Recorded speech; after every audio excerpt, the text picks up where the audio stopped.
Hello అందరికీ. అందరెలా ఉన్నారు? నేనైతే చాలా బాగున్నానండి. ఈరోజు మార్నింగ్ బ్రేక్‌ఫాస్ట్‌కొచ్చేసి దోస బ్యాటర్‌తో నేను ఇక్కడ పొంగనాలు చేస్తున్నానండి. మా రాయలసీమలో పొంగనాలు చాలా ఫేమస్ అండి. మేము బాగా తింటాం చేసుకొని.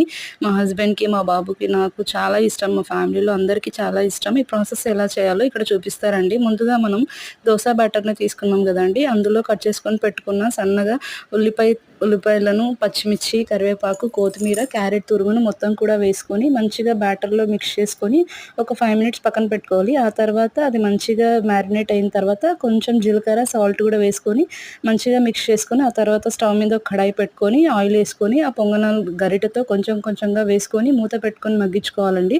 ఆ తర్వాత ఫ్లిప్ చేసినట్లయితే మంచిగా రోస్ట్ అయిపోతాయి. చూసారు గదా! ఎంతో టేస్టీగా ఉండే పొంగనాలు రెడీ అయిపోయాయి. ప్లేట్‌లోకి సర్వ్ చేసుకొని ఇక్కడ నేను పీనట్ చట్నీతో తింటున్నానండి. వీడియో నచ్చినట్లయితే సబ్స్క్రైబ్ చేసుకోండి, లైక్ చేయండి, షేర్ చేయండి, ఫాలో చేయండి.